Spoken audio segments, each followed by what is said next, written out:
السلام علیکم ورحمۃ اللہ وبرکاتہ۔ ایم اے عربی کے کلاسیکل پروز کو ہم پڑھ رہے تھے۔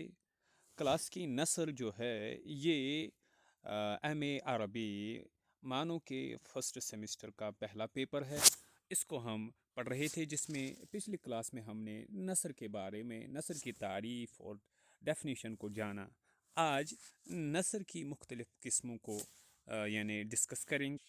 ہم نے کہا تھا جو کچھ ہم کہتے ہیں اسے کلام کہتے ہیں، اور کلام کی دو قسمیں ہوتے ہیں۔ ایک تو کلام منثور یعنی نثری کلام جسے نثر کہا جاتا ہے، اور دوسرا کلام منظوم یعنی منظوم کلام جسے نظم کہا جاتا ہے۔ اور ہم نے یہ بھی کہا تھا کہ نثری کلام یا کلام منثور کہتے ہیں جب انسان بغیر کسی وزن یا قافیے کا اہتمام کیے جب بات کرتا ہے تو اسے نثر کہتے ہیں۔ یا ہم اس طریقے سے بھی کہہ سکتے ہیں، نثر سے مراد تحریر اور تقریر کی وہ شکل ہے جو غیر منظوم طرز پر پیش کی جائے، کیونکہ جو بات منظوم انداز میں کہی جاتی ہے اس میں وزن ہوتا ہے اور قافیہ کا اہتمام ہوتا ہے۔ تو اصطلاح میں ہم نثر اس کلام کو کہتے ہیں جو تقریر یا تحریر کی شکل میں بغیر کسی وزن اور قافیہ کے خیال کے پیش کیا جائے۔ اب نثر کی جو قسمیں ہیں، بنیادی طور پر نثر کی دو قسمیں ہم نے کہی تھی، ایک تو نثر مرسل اور دوسری نثر فنی، اور پھر دونوں کی دو قسمیں ہیں۔ نثر مرسل کی دو قسمیں ہیں، ایک تو نثر بسیط جسے نثر عادی بھی کہتے ہیں، اور دوسری نثر علمی۔ اسی طریقے سے نثر فنی کی بھی دو قسمیں ہوتی ہے، ایک تو نثر وصفی اور دوسری قسم ہے نثر انشائی۔ اب آج ہم تفصیل سے جانیں گے نثر مرسل جو ہے پہلی قسم، اور اس کی جو قسمیں ہیں اس میں سے کچھ کا ہم انشاءاللہ تعارف حاصل کریں گے آج۔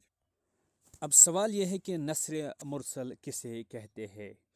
نثر مرسل اس کلام کو کہتے ہیں جس میں صاحب کلام یعنی بات کرنے والا بلا تکلف رواں اسلوب میں اپنی بات کو مخاطب تک پہنچا دے۔ اس میں عقل و فکر کو مخاطب کر کے بات کی جاتی ہے۔ استعارہ و کنایہ کا سہارا نہیں لیا جاتا ہے، نہ ہی تخیلات کی دنیا میں سیر کی جاتی ہے۔ تو ایک اور دفعہ ہم اس کو ریپیٹ کریں گے۔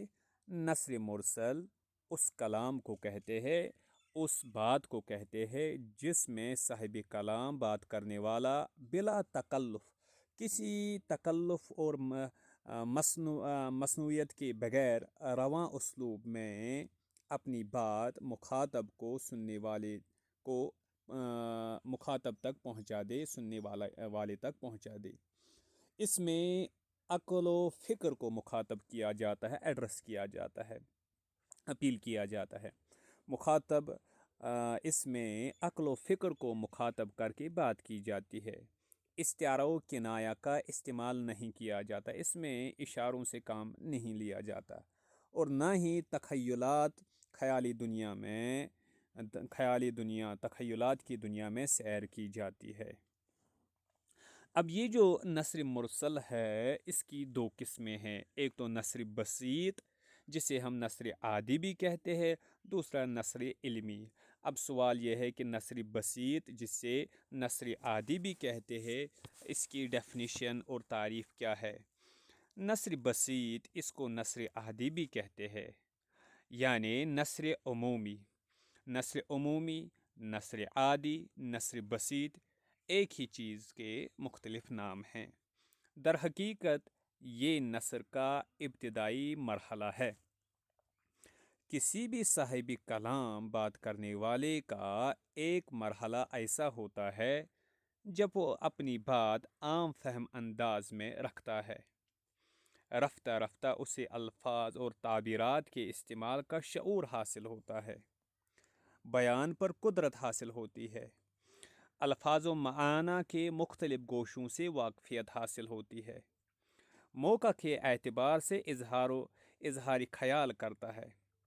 ایسا کبھی نہیں ہوتا ہے کہ صاحب کلام ابتدا ہی سے فنی اسلوب میں اپنے خیالات کو ترتیب دے۔ چنانچہ نثر کے اس ابتدائی اسلوب کو، جس میں صاحب کلام سادگی اور وضاحت کے ساتھ اپنی بات مخاطب کے سامنے پیش کرتا ہے، نثر بسیط کہتے ہیں۔ یعنی نثر کے اس ابتدائی اسلوب کو، جس میں صاحب کلام بات کرنے والا صاحب کلام سادگی اور وضاحت کے ساتھ اپنی بات مخاطب کے سامنے پیش کرتا ہے، نثر بسیط کہتے ہیں۔ تو نثر بسیط کی خصوصیت کیا ہے؟ یہ کلام کی ابتدائی حالت ہوتی ہے، اس میں بات کرنے والا سادگی کے ساتھ اور وضاحت کے ساتھ اپنی بات سننے والے تک پہنچاتا ہے۔ اس بات کو بخوبی ذہن نشین کر لینا چاہیے کہ عالمی ادب کی ہر شکل، خواہ وہ عہد رفتہ کی سلوٹوں میں دفن ہو چکی ہو یا دور حاضر میں رائج اور زیر استعمال ہو، نثر بسیط کے مرحلے سے اس کا گزر یقینی ہے۔ نثر بسیط کے بعد ہی زبان کو فروغ حاصل ہوتا ہے۔ نثر بسیط میں عام طور پر عمومی گفتگو کا انداز ہوتا ہے، جس کا مقصد اظہار غرض، واضح و نصیحت، تنبیہ و رہنمائی ہوتا ہے۔ یعنی نثر بسیط میں عمومی گفتگو ہوتی ہے، عمومی انداز میں، اور اس کا مقصد ہوتا ہے یعنی نثر بسیط کا مقصد ہوتا ہے یعنی واضح و نصیحت، تنبیہ وغیرہ، رہنمائی، یہ مقصد اور اس کا اظہار غرض ہوتا ہے۔ اب یہاں پہ نثر بسیط کی کچھ مثالیں ہیں، نثر بسیط کے کچھ نمونے ہیں۔ نثر بسیط کے نمونے: عن عبد الله بن عمر عن رسول الله صلی اللہ علیہ وسلم انه قال هل تدرون من اول من يدخل الجنة من خلق الله قالوا الله ورسوله عالم قال اول من يدخل الجنة من خلق الله فقراء المهاجرون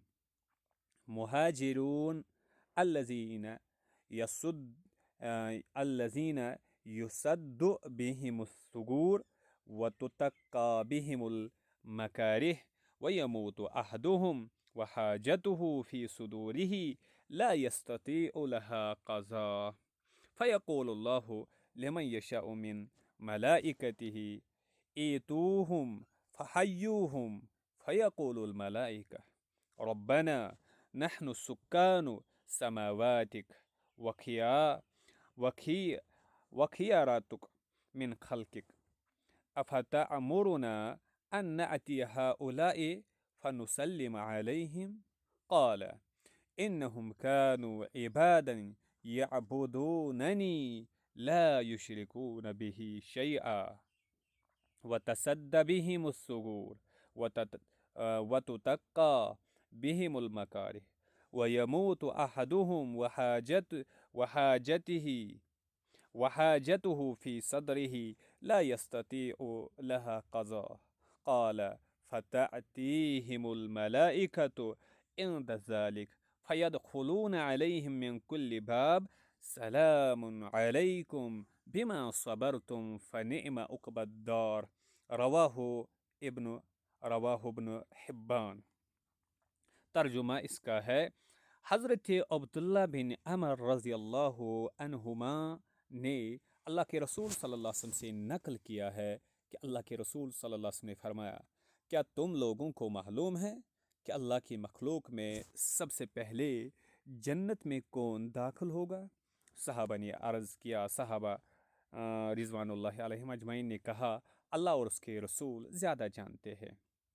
اللہ کے رسول صلی اللہ علیہ وسلم نے فرمایا، اللہ کی مخلوق میں سب سے پہلے جو جنت میں داخل ہوگا وہ تنگ حال مہاجرین ہوں گے، جن کے ذریعے سرحدوں کی حفاظت کی جاتی ہے۔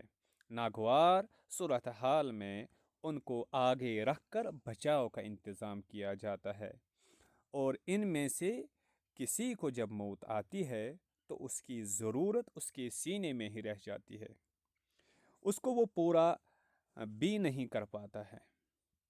چنانچہ اللہ تعالیٰ اپنے فرشتوں میں سے جس کو چاہے گا کہے گا، تم لوگ ان لوگوں کے پاس جاؤ اور انہیں سلام کرو۔ فرشتے کہیں گے، ہمارے پروردگار، ہم آپ کے آسمانوں کے باشندے ہیں، آپ کی بہترین مخلوق ہے، پھر بھی آپ ہمیں حکم دے رہے ہیں کہ ہم ان کے پاس جائیں اور انہیں سلام کریں۔ تو اللہ تعالیٰ کہے گا، یہ لوگ میرے ایسے بندے ہیں جو میری عبادت کیا کرتے تھے، میرے ساتھ کسی کو شریک نہیں کیا کرتے تھے، ان کے ذریعے سرحدوں کی حفاظت کی جاتی تھی، ناگوار حالات میں انہیں آگے رکھ کر بچاؤ کا انتظام کیا جاتا تھا، اور ان میں سے کسی کو جب موت آ جاتی تو اس کی ضرورت اس کے سینے میں ہی رہ جاتی تھی، وہ اس کو پورا بھی نہیں کر پاتا تھا۔ اللہ کے رسول صلی اللہ علیہ وسلم نے فرمایا، چنانچہ فرشتے اس وقت ان کے پاس جائیں گے اور ہر دروازے سے ان کے پاس پہنچیں گے اور کہیں گے، آپ لوگوں پر سلامتی ہو آپ کے صبر کرنے کی وجہ سے۔ کیا ہی خوب انجام کار ہے۔ ابن حبان۔ اسی طرح نثر بسیط کا ایک اور نمونہ ملاحظہ کیجیے۔ عن ابی ہریرہ رضی اللہ عنہ قال قال رسول اللہ صلی اللہ علیہ وسلم، ان للہ ملائکۃ یطوفون فی الطرق یلتمسون اہل الذکر فاذا وجدوا قوما یذکرون اللہ تنادوا حلموا الى حاجتکم قال فيحفونهم بأجنحتهم إلى السماء الدنيا قال فيسألهم ربهم وهو أعلم منهم ما يقول عبادي قالوا يقولون يسبحونك ويكبرونك ويحمدونك ويمجدونك قال فيقول هل رأوني قال فيقولون لا والله ما رأوك قال فيقول وكيف لو رأوني قال يقولون لو رأوك كانوا أشد لك عبادة وأشد لك تمجيدا وتحميدا وأكثر لك تسبيحا قال يقول فما يسألوني قال يسألونك الجنة قال يقول وهل رأوها قال يقولون لا والله يا رب ما رأوها قال يقول فكيف لو أنهم رأوها قال يقولون لو أنهم رأوها كانوا أشد عليها حرصا وأشد لها طلبا وأعظم فيها رغبة قال فمما يتعوذون قال يقولون من النار قال يقول وهل رأوها قال يقولون لا والله يا ربي ما رأوها قال يقول فكيف لو رأوها قال يقولون لو رأوها كانوا أشد منها فرارا وأشد لها مخافة قال فيقول فأشهدكم أني قد غفرت لهم قال يقول ملك من الملائكة فيهم فلان ليس منهم إنما جاء لحاجة قال هم الجلساء لا يشقى بهم جليسهم رواہ البخاری۔ ترجمہ: حضرت ابو ہریرہ رضی اللہ عنہ سے روایت ہے کہ انہوں نے کہا، اللہ کے رسول صلی اللہ علیہ وسلم نے فرمایا، اللہ تعالیٰ کے کچھ فرشتے ہیں جو اللہ کا ذکر کرنے والوں کو تلاش کرتے ہوئے راستوں میں پھرتے رہتے ہیں۔ چنانچہ جب وہ ایسے لوگوں کو پاتے ہیں جو اللہ کا ذکر کر رہے ہوتے ہیں تو ایک دوسرے کو آواز دے کر بلاتے ہیں، آ جاؤ اپنے مقصود کے پاس۔ چنانچہ وہ فرشتے انہیں اپنے پروں سے ڈھانپ لیتے ہیں۔ فرشتوں کا یہ سلسلہ آسمانی دنیا تک چلا جاتا ہے۔ اللہ کے رسول صلی اللہ علیہ وسلم نے فرمایا، ان کا پروردگار ان سے پوچھتا ہے، حالانکہ وہ ان کے احوال سے بخوبی واقف ہے، میرے بندے کیا کہہ رہے ہیں؟ فرشتے کہتے ہیں، وہ آپ کی تسبیح بیان کر رہے ہیں، آپ کی بڑائی بیان کر رہے ہیں، آپ کی تعریف کر رہے ہیں اور آپ کی عظمت کا ذکر کر رہے ہیں۔ اللہ تعالیٰ پوچھتا ہے، کیا ان لوگوں نے مجھے دیکھا ہے؟ فرشتے کہتے ہیں، نہیں، اللہ کی قسم انہوں نے آپ کو نہیں دیکھا ہے۔ تو اللہ تعالیٰ پوچھتا ہے، اگر وہ لوگ مجھے دیکھ لیتے تو کیا ہوتا؟ فرشتے کہتے ہیں، اگر وہ لوگ آپ کو دیکھ لیتے تو آپ کی اور بھی زیادہ عبادت کرتے، اور بھی زیادہ آپ کی عظمت بیان کرتے اور مزید آپ کی تسبیح بیان کرتے۔ اللہ پوچھتا ہے، وہ مجھ سے کیا طلب کر رہے ہیں؟ فرشتوں نے کہا، وہ آپ سے جنت طلب کر رہے ہیں۔ اللہ تعالیٰ پوچھتا ہے، کیا انہوں نے جنت دیکھی ہے؟ فرشتے جواب دیتے ہیں، نہیں، اللہ کی قسم، یہ میرے پروردگار، انہوں نے اسے نہیں دیکھا ہے۔ اللہ پوچھتا ہے، اگر وہ لوگ اسے دیکھ لیتے تو کیا ہوتا؟ فرشتے جواب دیتے ہیں، اگر وہ اسے دیکھ لیتے تو اس کے اور بھی زیادہ خواہش مند ہوتے، اور بھی زیادہ شدت سے طلب کرتے، اور اس میں ان کی دلچسپی اور بھی زیادہ ہوتی۔ اللہ پوچھتا ہے، کس چیز سے وہ پناہ مانگ رہے تھے؟ فرشتے کہتے ہیں، دوزخ سے۔ اللہ پوچھتا ہے، کیا ان لوگوں نے دوزخ دیکھا ہے؟ تو فرشتے جواب دیتے ہیں، نہیں، اللہ کی قسم، اے میرے پروردگار، انہوں نے اسے نہیں دیکھا ہے۔ اللہ پوچھتا ہے، اگر وہ لوگ اسے دیکھ لیتے تو کیا ہوتا؟ فرشتے کہتے ہیں، اگر وہ لوگ اسے دیکھ لیتے تو اس سے اور بھی زیادہ بھاگتے، اور بھی زیادہ خوف کھاتے۔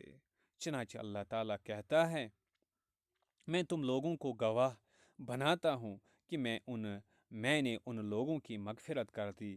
ان فرشتوں میں سے ایک کہتا ہے، ان لوگوں میں ایک فلاں شخص ایسا بھی ہے جو ان لوگوں سے الگ ہے، وہ ایک ضرورت سے آیا تھا۔ اللہ تعالیٰ فرماتا ہے، وہ لوگ ایسے ہم نشین ہیں کہ ان کے ساتھ بیٹھنے والا بھی محروم نہیں رہتا ہے۔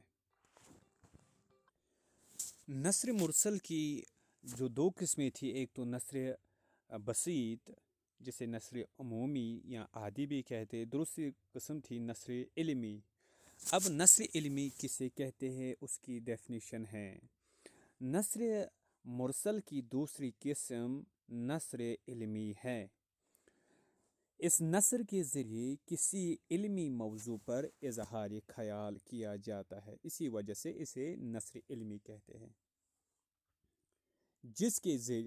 جس میں انسانی ذہن و عقل کو مخاطب کیا جاتا ہے۔ یعنی نثر علمی نثر مرسل کی دوسری قسم ہے، اور نثر علمی کے ذریعے کسی علمی موضوع پر اظہار خیال کیا جاتا ہے، بات کی جاتی ہے، اور اس میں انسانی ذہن اور لاجک کو ایڈریس کیا جاتا ہے۔ یعنی جو بات ہوتی ہے وہ یعنی لاجیکل اور ریزننگ پر منحصر ہوتی ہے۔ اس میں افسانوی خیالات اور جذباتی طرز بیان کا دخل نہیں ہوتا ہے، امیجنری چیزیں اس میں نہیں ہوتی ہے، بلکہ کائنات کی حقائق پر روشنی ڈالی جاتی ہے۔ کائنات کے حقائق پر روشنی ڈالی جاتی ہے۔ انسانی زندگی میں پیش آنے والے واقعات کا جائزہ لیا جاتا ہے۔ منطقی باتوں پر ان کا تجزیہ کیا جاتا ہے، انالیسس۔ احوال و واقعات کے اثرات کی طرف نشاندہی کی جاتی ہے۔ امکانی نتائج سے باخبر کیا جاتا ہے، پاسبل ریزلٹس اور کانسیکوینسز سے یعنی وارن کیا جاتا ہے۔ مذاکرہ کا انداز حقائق و دلائل پر مبنی ہوتا ہے۔ اس میں جو ڈسکشن ہوتی ہے وہ حقائق اور دلائل پر مبنی ہوتا ہے۔ اس نثر کے ذریعے صاحب کلام علمی اور معلوماتی فوائد پہنچانے کی کوشش کرتا ہے۔ اس نثر علمی کے ذریعے صاحب کلام علمی اور معلوماتی فوائد پہنچانے کی کوشش کرتا ہے، اس لیے واضح اور سلیس زبان اختیار کی جاتی ہے۔ اس لیے اس نثر علمی میں واضح اور سلیس، سمپل اور کلیئر لنگویج استعمال کی جاتی ہے۔ تحریر میں سنجیدگی ہوتی ہے، بات کو ذمہ دارانہ الفاظ و تراکیب میں پیش کیا جاتا ہے تاکہ مخاطب کسی پیچیدگی کا شکار نہ ہو، بلکہ مقصود کلام کو بعینی ہی سمجھ سکے اور مطلوبہ نتیجے تک پہنچ جائے۔ نثر کا یہ اسلوب تحقیقی و علمی تصانیف میں استعمال کیا جاتا ہے۔ مثلاً فن طب میں، میڈیسن اور میڈیکل فیلڈ میں، عقائد کی بحث میں، تاریخی احوال کے تذکرے میں، سائنس اور فلسفہ کی شرح و توضیح میں۔ اس اسلوب میں پیچیدہ سے پیچیدہ موضوعات کو بھی بہت سہل اور قابل فہم انداز میں پیش کیا جاتا ہے تاکہ آسانی کے ساتھ مسئلہ کی وضاحت ہو جائے، مخاطب کے ذہن کی گرہیں کھل جائے۔ اس سلسلے میں صاحب کلام نہایت خوش اسلوبی سے اپنی بات پیش کرتا ہے، کسی تکلف یا تصنع کا سہارا نہیں لیتا ہے۔ اس طرز بیان کا مقصد یہ ہوتا ہے کہ مخاطب شکوک و شبہات سے محفوظ رہے، ذہن کسی الجھاؤ میں نہ پڑے اور بحسن و خوبی غرض کلام کا ادراک کر سکے۔ اب نثر علمی کے کچھ نمونے ہیں یہاں پہ۔ اعلم ان العدوان علی الناس فی اموالہم ذاہب باموالہم فی تحصیلها واکتسابها لما یرونہ حینئذ من ان غایتها ومصیرها انتخابها من ایدیہم وَإِذَا ذَهَبَتْ آمَالُهُمْ فِي اكْتِسَابِهَا وَتَحْصِيلِهَا انقبضت أيديهم عن السعي في ذلك وعلى قدر الاعتداء ونسبته يكون انقباض الرعايا عن السعي في الاكتساب، فإذا كان الاعتداء كثيرا عاما في جميع أبواب المعاش كان القعود عن الكسب كذلك لذهابه بالآمال جملة بدخوله من جميع أبوابها، وإن كان الاعتداء يسيرا كان الانقباض عن الكسب على نسبته والعمران ووفوره ونفاق أسواقه إنما هو بالأعمال وسعي الناس في المصالح والمكاسب ذاهبين وجائعين، فإذا قعد الناس عن المعاش وانقبضت أيديهم في المكاسب كسدت أسواق العمران وانتفضت الأحوال وأبزع و وب وبزع وبزعر الناس في الآفاق من غير تلك ال تلك الإيالة في طلب الرزق فيما خرج عن نطاقها، فكف ساكن القطر وخلت دياره وخربت أمصاره، واختل باختلاله حال الدولة والسلطان، لما أنها صورة للأمران تفسد بفساد مادتها ضرورة. الظلم مؤذن بخراب العمران، لابن خلدون، مختارات من ادب العرب، جلد 1۔ ترجمہ: جان لو کہ لوگوں کے مالوں میں جبر و دست درازی مال کے حصول اور اس کے کمانے میں لوگوں کی امیدوں کو فنا کر دینے والا عمل ہے، کیونکہ وہ دیکھ رہے ہوتے ہیں کہ اس صورتحال میں ان کی مال کا انجام یہ ہوگا کہ ان کے ہاتھ سے چھین لیا جائے گا۔ چنانچہ جب لوگوں کی امیدیں مال کے کمانے میں اور اسے حاصل کرنے میں ختم ہو جائیں گی تو حصول مال کی کوشش میں ان کے ہاتھ ڈھیلے پڑ جائیں گے۔ جس قدر ظلم ہوگا اور ناروا سلوک کی جو سطح ہوگی، کسب معاش میں رعایا کی کوشش اسی قدر کمزور و سست ہوگی۔ اگر دست درازی معیشت کے تمام شعبوں میں بڑے پیمانے پر عام ہوگی تو کسب معاش سے اسی قدر بے رغبتی ہوگی، کیونکہ ظلم معیشت کے تمام راستوں سے داخل ہو کر لوگوں کی امیدوں کو مکمل طور پر فنا کر چکا ہوگا۔ اگر ظلم چھوٹے پیمانے پر ہوگا تو کسب معاش میں بے توجہی کی سطح بھی وہی ہوگی۔ معاشرہ، اس کا فروغ اور وہاں کے بازاروں کی ترقی در حقیقت لوگوں کے کام کاج، کسب معاش اور ضرورتوں کو پورا کرنے کے لیے صبح و شام کی تگ و دو سے وابستہ ہے۔ چنانچہ اگر لوگ معیشت کی تگ و دو سے بے رغبت ہو کر بیٹھ گئے اور کاروباری ذرائع میں ان کے ہاتھ ڈھیلے پڑ گئے تو معاشرہ کے بازار سرد پڑ جائیں گے، حالات بحران کا شکار ہو جائیں گے، لوگ ملک کو چھوڑ کر طلب رزق کے لیے دوسرے سمتوں میں منتشر ہو جائیں گے جو اس ملک کے دائرے حدود سے باہر ہوں گے۔ ملک کی آبادی کم ہو جائے گی، گھر خالی ہو جائیں گے، شہر ویران ہو جائیں گے۔ اس اضطراب سے ملک کی حالت ابتر ہو جائے گی، سلطنت کمزور پڑ جائے گی، کیونکہ حالات کی وجہ سے معاشرہ کی ایسی تصویر رونما ہوگی جو عناصر میں بگاڑ کے سبب لازمی طور پر بگڑتی ہی چلی جائے گی۔ ابن خلدون۔ نثر علمی کا ایک اور نمونہ ملاحظہ کیجیے۔ هل تعرف الفرق بین الحریر الطبیعی والحریر الصناعی؟ وهل تعرف الفرق بین الاسد وصورة الاسد؟ وهل تعرف الفرق بين الدنيا في الخارج والدنيا على الخريطة؟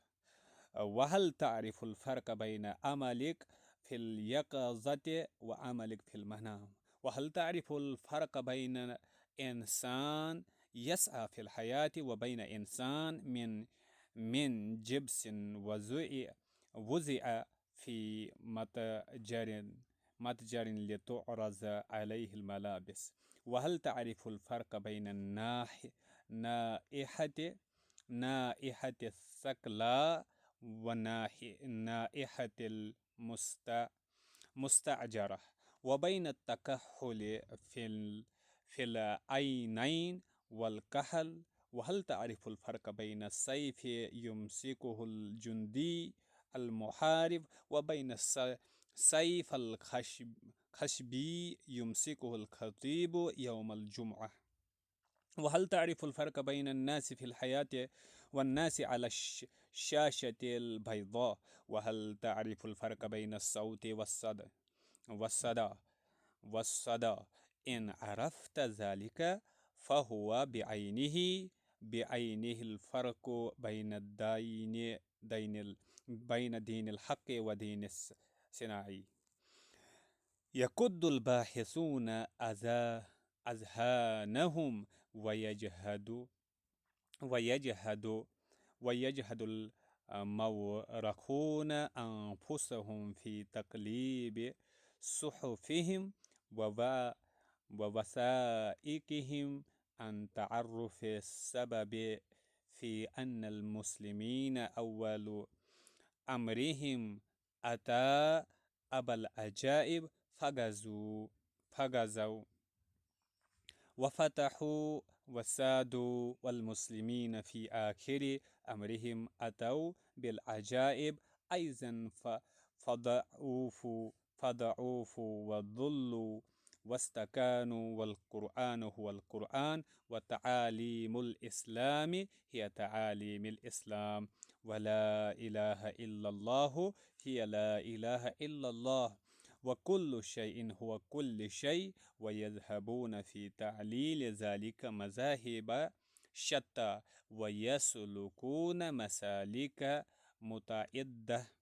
متعددة، ولا أرى لذلك إلا سببا واحد، وهو الفرق بين الدين الحق ودين الصناعي. الدين الصناعي حركات وسكنات وألفاظ ولا شيء وراء ذلك، ودين الحق دين روح وقلب وحرارة. الدين الصناعي للدكتور أحمد أمين، مقترات من أدب العرب، جيم، جلد 1، أبو الحسن علي الندوی۔ ترجمہ: کیا آپ کو معلوم ہے قدرتی ریشم اور مصنوعی ریشم میں کیا فرق ہے؟ کیا آپ کو معلوم ہے شعر میں اور شعر کی تصویر میں کیا فرق ہے؟ کیا آپ کو معلوم ہے کہ وہ دنیا جو آنکھوں کے سامنے پھیلی ہوئی ہے اور وہ دنیا جو نقشہ میں ہے، دونوں میں کیا فرق ہے؟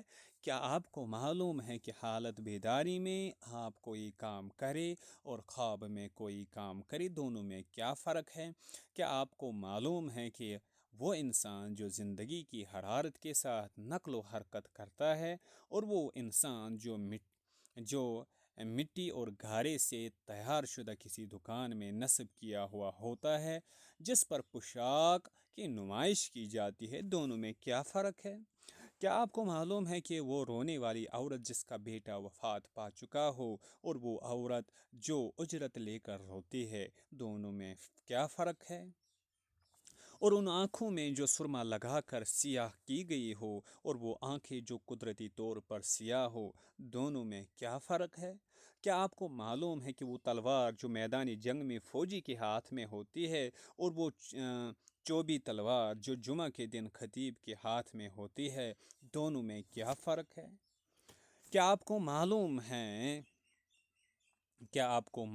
ہے کہ وہ لوگ جو زندگی کی سرگرمیوں میں نظر آتے ہیں اور وہ لوگ جو پردے سیمے پر نظر آتے ہیں، دونوں میں کیا فرق ہے؟ کیا آپ کو معلوم ہے کہ آواز اور صدائے بازگشت میں کیا فرق ہے؟ اگر آپ کو یہ معلوم ہے تو بعینہ یہی فرق دین حقیقی اور مصنوعی دین میں ہے۔ محققین ذہنی کاوشیں صرف کرتے ہیں، تاریخ داں اپنی کتابوں اور دستاویزات کی الٹ پلٹ میں اپنی توانائی خرچ کرتے ہیں تاکہ اس سبب کو دریافت کرے جس کی وجہ سے مسلمان اپنے دور آغاز میں حیرت انگیز جوہر دکھا گئے۔ انہوں نے جنگیں لڑی، فتح حاصل کی اور قیادت سنبھالی، جبکہ مسلمانوں نے اپنے آخری زمانے میں بھی عجیب و غریب کردار کا مظاہرہ کیا کہ وہ کمزور و پسپا ہو گئے، ذلت و رسوائی کا سامنا کیا اور گھٹنے ٹیک دے۔